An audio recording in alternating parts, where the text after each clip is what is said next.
गायत्री मंत्र शाश्वत उच्चारण। भूर्भुवः स्वः तत्सवितुर्वरेण्यं भर्गो देवस्य धीमहि धियो यो नः प्रचोदयात्।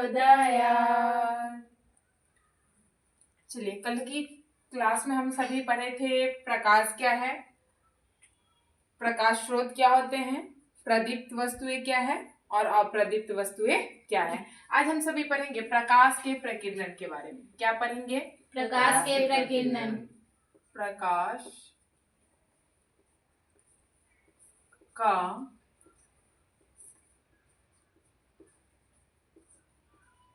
प्रकीर्णन। क्या पढ़ेंगे? प्रकाश का प्रकीर्णन। प्रकाश का प्रकीर्णन। आइए समझते हैं प्रकाश के प्रकीर्णन को। ठीक है, देखिए प्रकाश का प्रकीर्णन क्या है। जैसे प्रकाश किसी न किसी स्रोत से आएगा, प्रकाश किसी न किसी स्रोत से आएगा। जिस स्रोत से प्रकाश आएगा जरूरी नहीं है कि वो हर जगह सर्वत्र फैल ही जाए। ठीक है, अब वो डायरेक्ट मान लीजिए सूर्य से आ रहा है तो जहां उसका परा प्रकाश बस उतना ही दूर तो हमको नहीं दिखाई देता, बल्कि उसके आसपास के एरियाज भी हमको दिखाई देते हैं। तो ये प्रकाश के प्रकीर्णन के कारण, किसके कारण? प्रकाश के प्रकीर्णन के कारण। प्रकाश का प्रकीर्णन क्या होता है कि जब प्रकाश की किरण किसी सूक्ष्म कण पर पड़ती है। किस पर पड़ती है? किसी सूक्ष्म कण पर। तो वे कण अपनी क्षमता के अनुसार प्रकाश को अवशोषित कर लेते हैं। प्रकाश को क्या कर लेते हैं? अवशोषित कर लेते हैं। और अपनी क्षमता के अनुसार अवशोषित करने के पश्चात जो प्रकाश होता है उसको चारों तरफ बिखेर देते हैं, विकृत कर देते हैं। चारों तरफ क्या कर देते हैं? विकृत कर देते हैं या बिखेर देते हैं, जिससे हमको आसपास की वस्तुएं भी दिखाई देती है। इसको हम क्या कहते हैं? प्रकाश का प्रकीर्णन। क्या कहते हैं? प्रकाश का प्रकीर्णन। ठीक है, तो हम इसको किस प्रकार से लिख सकते हैं कि जब प्रकाश की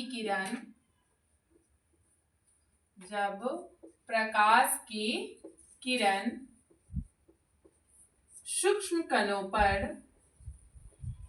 सूक्ष्म कणों पर पड़ती है तो वे कण अपनी क्षमता के अनुरूप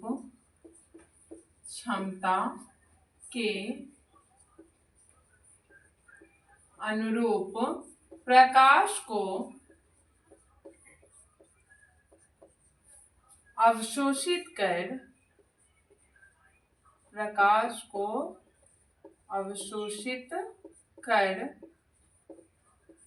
उसे चारों तरफ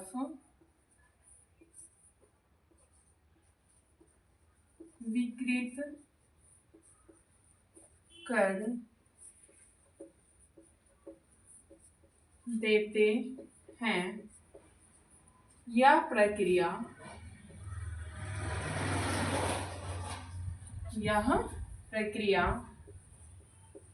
प्रकाश का प्रकीर्णन कहलाती है। क्या कहलाती है? प्रकाश का प्रकीर्णन। प्रकाश का प्रकीर्णन। चलिए नेक्स्ट टॉपिक है किरण पुंज। नेक्स्ट टॉपिक क्या है? किरण पुंज। नेक्स्ट टॉपिक क्या है? किरण पुंज। किरण पुंज। किरण पुंज क्या है टॉपिक? किरण पुंज है ना। किरण पुंज मतलब क्या हुआ? पहले जानेंगे दो शब्द, किरण और एक क्या हुआ? पुंज। किरण किस चीज का? तो प्रकाश का किरण। और पुंज का मतलब होता है समूह। पुंज का मतलब क्या हुआ? समूह। पुंज का मतलब क्या हुआ? समूह। तो प्रकाश की किरणों के समूह को ही हम किरण पुंज कहते हैं। और इसी किरण पुंज को हम दूसरा नाम दे सकते हैं प्रकाश पुंज। इसी का दूसरा नाम क्या हो गया? प्रकाश पुंज। ठीक है, तो प्रकाश की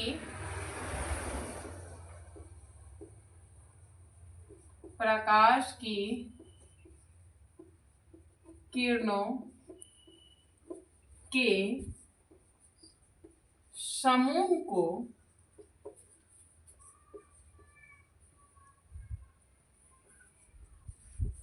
किरण पुंज या दूसरा नाम क्या बोले हैं? प्रकाश पुंज। प्रकाश पुंज कहते हैं। क्या कहते हैं? किरण पुंज या प्रकाश पुंज कहते हैं। ठीक है, यहाँ तक कोई दिक्कत? अच्छा, अब ये किरण पुंज 3 प्रकार का। किरण पुंज कितने प्रकार का? 3 प्रकार का। फर्स्ट है अपसारी किरण पुंज। अपसारी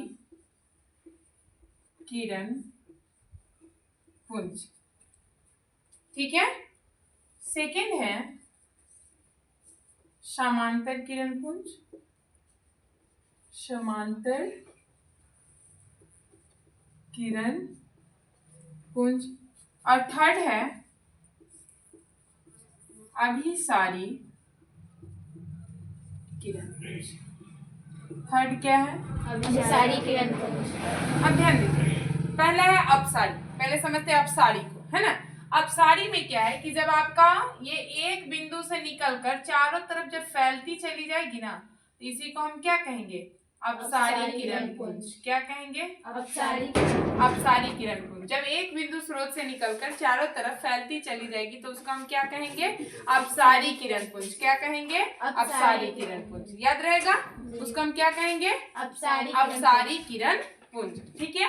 दूसरा है समांतर। नाम से ही स्पष्ट है, जो एकदम समांतर होगी। ठीक है, उसको हम क्या कहेंगे? समांतर किरण पुंज। इसमें किरणें एक दूसरे के समांतर जाती है। ठीक है, इसको हम क्या कहेंगे? समांतर किरण पुंज। इसको क्या कहेंगे? समांतर किरण पुंज। और थर्ड आता है, अब देखिए समांतर में क्या होगा? समांतर किरण पुंज का पहले एग्जांपल समझ लेते हैं। सूर्य से आती किरण, है ना, जो कि क्षितिज के बिल्कुल समांतर आती है और हम तक सीधा आकर के पहुंचती है, उसको हम क्या कहेंगे? समांतर किरण पुंज। क्या कहेंगे? समांतर किरण पुंज। ठीक है। अब आ जाइए, तीसरा है अब अभिसारी किरण पुंज। तीसरा क्या है? अभिसारी किरण पुंज। देखिए इसमें क्या होता है कि इसमें प्रकाश की किरण अलग अलग से आकर के और एक बिंदु पर मिलती हुई प्रतीत होती है ना। इसको हम क्या कहेंगे? धीरे धीरे यहाँ ध्यान दीजिए, यहाँ क्या करेंगे? एक बिंदु पर आकर के मिलती हुई प्रतीत हो रही है। ठीक, पुनः एक बार इसको रिपीट कर रहे हैं। ठीक है, अपसारी किरण पुंज में क्या है कि एक बिंदु से निकल के फैल रही है। अपसारी में एक जगह से निकल के क्या हो रही है? फैल रही है। अब मान लीजिए जैसे हम बारे टॉर्च समझ में आता है? जी। अच्छा, टॉर्च में क्या होगा? उसी तरह से हम एक जगह यहाँ लाइट जलाएं और वो चारों तरफ निकल के फैलता हुआ चल जाएगा, तो किस में आ जाएगा? अपसारी किरण पुंज। वही क्षितिज से सूरज से आ रही है डायरेक्ट किरण, वो एकदम समांतर आ रही है, एक दूसरे के पूर्णतः समांतर है, तो उसको हम क्या कहेंगे? समांतर किरण पुंज। और थर्ड है अभिसारी किरण पुंज, जिसमें सभी जगह से ऐसा होता नहीं, बट ये जाकर के वास्तव में मिलता नहीं बल्कि मिलती हुई प्रतीत होती है ना, तो इसको हम क्या कहते हैं? अभिसारी किरण पुंज। क्या कहते हैं? अभिसारी किरण पुंज। ठीक है। अब आ जाइए, नेक्स्ट टॉपिक है पारदर्शी पदार्थ। पारदर्शी,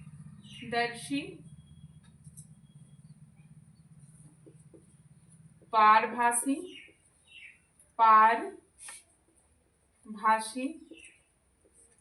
अपारदर्शी। अपारदर्शी, ध्यान से समझिएगा। ठीक है। पारदर्शी दो शब्द से मिलके बना, पार जोर दर्शी, मतलब जिसके पार देखा जा सके, जिसके आर पार पूर्णतः दिखाई दे, है ना, पूर्णतः दिखाई दे। जैसे क्या हो जाएगा? कांच हो जाएगा। बीच में हर जगह हवा भरा हुआ है, हम जानते हैं ना, कहीं भी खाली है जगह नहीं, हर जगह क्या भरा हुआ है? हवा, है ना। तो कांच हो गया, हवा हो गया, फिर जल हो गया। जल में भी तो हम स्पष्ट रूप से देख सकते हैं, अगर पूरा शुद्ध साफ जल है तो उसके मार पर देख सकते हैं कि नहीं देख सकते? देख सकते हैं। चलिए अगला है पारभासी। पार जोड़ अभासी, मतलब क्या हुआ कि जो हमको आभास कर रहा है, हमको स्पष्ट रूप से नहीं दिखाई दे रहा है। जैसे मान लिए तेल लगा हुआ कागज, ठीक, इसमें हम स्पष्ट आर पार देख सकते हैं नहीं, लेकिन दिखाई देगा हल्का हल्का धुंधला सा दिखाई देगा। कैसा दिखाई देगा? धुंधला सा, है ना। इसको हम क्या कहेंगे? कौन से अति में आ जाएगा वो? पारभासी। किस में आ जाएगा? पारभासी। किस में आ जाएगा? पारभासी। किस में आएगा? पारभासी, जिसके आर पार धुंधला दिखाई दे, है ना। जैसे क्या बताएं, तेल लगा कागज, घिसा हुआ कांच। कांच मतलब क्या होता है? शीशा। शीशा। क्या होता है? शीशा। अब आइए अपारदर्शी। अ का अर्थ यहाँ हो जाएगा न पारदर्शी।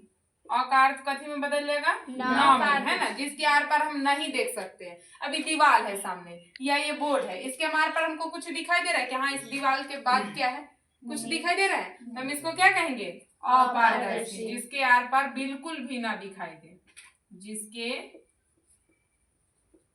आर पार बिल्कुल भी दिखाई ना दे, जैसे दीवार, है ना। और बहुत सारी चीजें जिनके आर पार हमको नहीं दिखाई दे, वो सब किस में आ जाएगा? अपारदर्शी में। ठीक है, पुनः एक बार समझते हैं। जिसके आर पार हमको फ्रेश दिखाई दे, है ना, उसमें भी प्रकाश। नेक्स्ट टॉपिक क्या है? प्रकाश का परावर्तन। स्पष्ट दिखाई दे रहा है सभी को? जी। चलिए समझते हैं प्रकाश का परावर्तन, है ना। अब मान लीजिए कि ये एक चमकदार सतह है, अब इसके आर पार तो जाया जा सकता है क्या? नहीं, तो प्रकाश भी जाएगी क्या? नहीं जाएगी। तब यहाँ पर मान लिया हम यहाँ एक टॉर्च जला रहे हैं, तो ये क्या होगा? प्रकाश उस पर पड़ेगा, ठीक है, यहाँ जाकर टकराया प्रकाश, और पुनः ये जाकर के यहाँ तो पार कर ही नहीं सकता है, तो ये क्या होगा? यहाँ से अपना मुख के रास्ता चेंज कर लेगा। रास्ता क्या कर लेगा? चेंज कर लेगा। इसी को हम कहते हैं प्रकाश का परावर्तन। क्या कहते हैं? प्रकाश का परावर्तन। प्रकाश जब किसी चमकदार सतह पर जाकर के टकराएगी, ठीक है, और वो जो चमकदार सतह होगा अगर वो अपारदर्शी हुआ, ठीक है, तो वो तो उसके आर पार जा नहीं सकता है, ठीक है, तो वहां से क्या होगा? डायरेक्ट उसी जगह से, उसी बिंदु से, है ना, जिस बिंदु पे जाके टकराएगी उसी बिंदु से टकराकर रिटर्न हो जाएगी। उसी बिंदु से टकराकर क्या हो जाएगी? रिटर्न हो जाएगी। इसको हम कहेंगे प्रकाश का परावर्तन। क्या कहेंगे? प्रकाश का परावर्तन। ठीक है, चलिए लिखेंगे हम यहाँ, जब प्रकाश की किरण किसी चमकदार सतह से टकराकर लौट जाती है, तो इस प्रक्रिया को प्रकाश का परावर्तन कहते हैं। क्या कहते हैं? प्रकाश का परावर्तन कहते हैं। ठीक है, चलिए समझते हैं हम इसको चित्र के द्वारा। ठीक, यहाँ मान लिया कि एक ये चमकदार सतह, क्या हो गई? एक ये चमकदार सतह, मान ली कि एक कांच है। क्या है? कांच। अच्छा, कांच अगर इसको हम ऐसे ही छोड़ देंगे, नीचे वाले भाग को अगर हम रजतित या कलई ना करें, रजतित या कलई करने का मतलब होता है उसको पेंट करना, रंगना। जैसे आप जिस दर्पण में फेस देखते हैं, ठीक, अगर उस दर्पण को पीछे से रंगा हुआ नहीं जाए तो आपका फेस उसमें नजरे नहीं आएगा, तब वो ऐनक के आर पार हो जाएगा। अब तब आपको उस दर्पण के उस पार की वस्तु दिखाई देने लगेगी, है ना। हम जो उसमें फेस भी देखते हैं तो वो सतह क्या रहता है? वहां पर पीछे से पेंट किया हुआ रहता है ना। तो अब यहाँ पर भी हम जो दर्पण लगाए, अगर हम इसको नीचे रजतित या कलई ना करेंगे तो जो प्रकाश आएगी वो डायरेक्ट पास हो जाएगी, तो परावर्तन होगा? नहीं होगा। तो परावर्तन करने के लिए पहले इस सतह को हमको क्या करना होगा? रजतित करना होगा। एक देहाती शब्द है कि पेंट कर देना होगा, है ना। तो चलिए रजतित करते हैं। ये कांच है, इसको हम रजतित कर रहे हैं, मतलब रंग रहे हैं, कलर। ठीक है,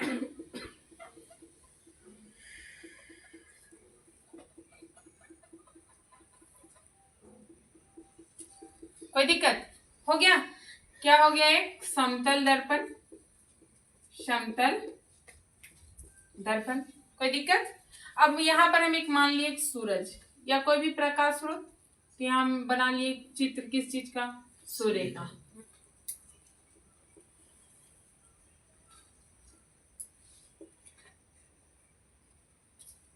ठीक है, कोई दिक्कत? अब इस पर से प्रकाश आ रही है डायरेक्ट इस सतह पे, प्रकाश आकर के कहाँ टकरा रही है?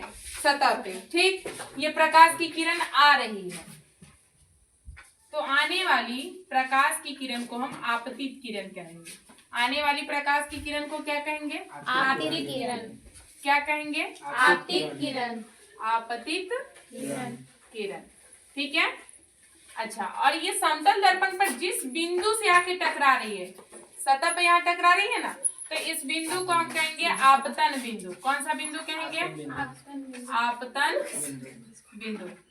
याद रखिएगा, किसी भी प्रकाश स्रोत से जब कोई किरण आकर सतह पर टकराएगी तो उस किरण को, यानी आने वाली उस प्रकाश की किरण को हम आपतित किरण कहेंगे। कौन सी किरण कहेंगे? आपतित किरण। और जिस बिंदु पे आके टकराएगी सतह से, उस बिंदु को हम क्या कहेंगे? आपतन बिंदु। कौन सा बिंदु? आपतन बिंदु। ठीक है।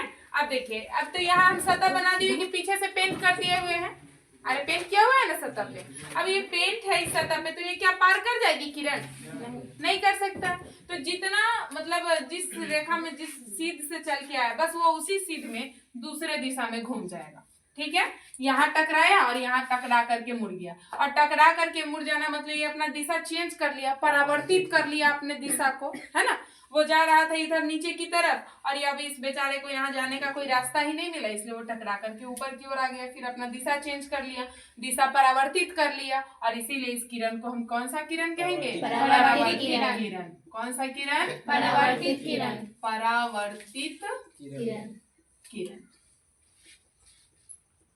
कोई दिक्कत यहाँ तक?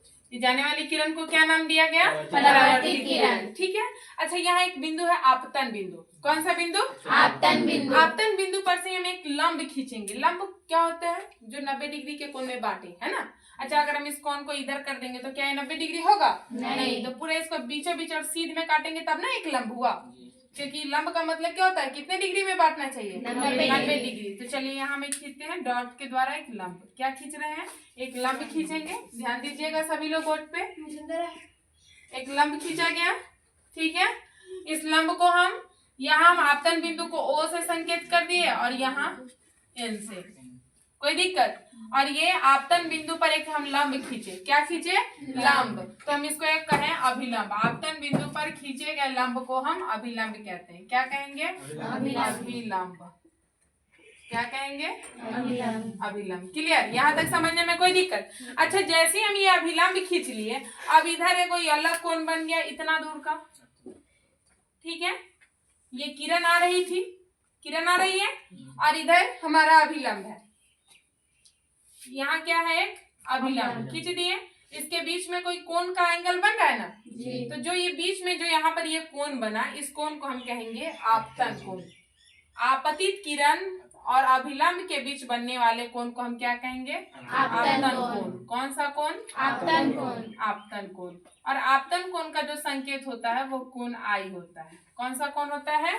कोण आई। कौन सा नाम होता है? अच्छा, जब इधर बन गया एक कोण, तो क्या इधर नहीं बनेगा? बनेगा। तो इधर भी परावर्तित किरण और अभिलंब के बीच यहाँ पर भी एक कोण बन रहा है।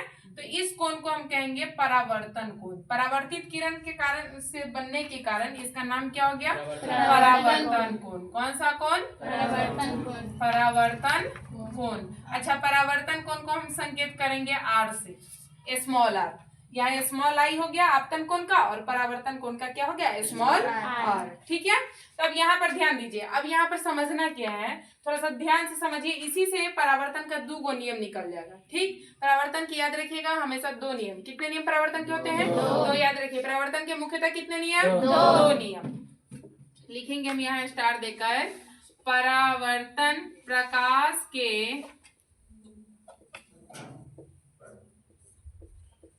परावर्तन के मुख्यतः 2 नियम होते हैं। कितने नियम होते हैं? 2 नियम। 2 नियम होते हैं। ठीक। अब ध्यान से समझिए। पहला नियम कहता है कि आपतित किरण, आने वाली किरण है ना, और परावर्तित किरण। आपतित किरण, परावर्तित किरण तथा आपतन बिंदु पर, कौन बिंदु पर? आपतन बिंदु पर खींचा गया अभिलंब तीनों एक ही समतल में है। क्या ये ऊपर नीचे है क्या? ऐसा है कि आपतित किरण एते आ गया, परावर्तित किरण एते है, अभिलंब एते है, कुछ ऐसा है? नहीं है, सब एक ही समतल दर्पण में, समतल सतह में, है ना। तो पहला नियम यही हम लिखेंगे, आपतित किरण, नियम कहीं और से नहीं है बल्कि इसी में से नियम बनाया गया है, ठीक है। तो आपतित किरण, परावर्तित किरण तथा आपतित किरण, परावर्तित किरण तथा आपतन बिंदु पर खींचा गया अभिलंब तीनों एक ही समतल में होता है। कैसे होता है, सब पता चल गया कि ये है आपतित किरण, ये है परावर्तित किरण और ये है अभिलंब, जो कि एक ही सतह पे है। अगर ये ऊपर नीचे होगा तो ये तो परावर्तन का नियम ही गड़बड़ा जाएगा, ठीक है, परावर्तन ही नहीं हो पाएगा। और सेकेंड इसका जो नियम है वो क्या है कि आपतन कोण जितना होगा उतना ही परावर्तन कोण होगा, क्योंकि अभी हम क्या बताएं कि जिस सीध में आई है ना उसी सीध में ये उधर भी मुड़ जाएगी, ठीक। और इसको बीचों बीच अगर हम बांट दिए, बीचों बीच बांटेंगे तो जितना इधर आएगा उतना ही उधर भी जाएगा, ठीक है। तो यहाँ पर क्या हम लिखेंगे, दूसरा नियम उसका, आपतन कोण परावर्तन, आपतन कोण परावर्तन कोण के बराबर होती है, बराबर होती है, अर्थात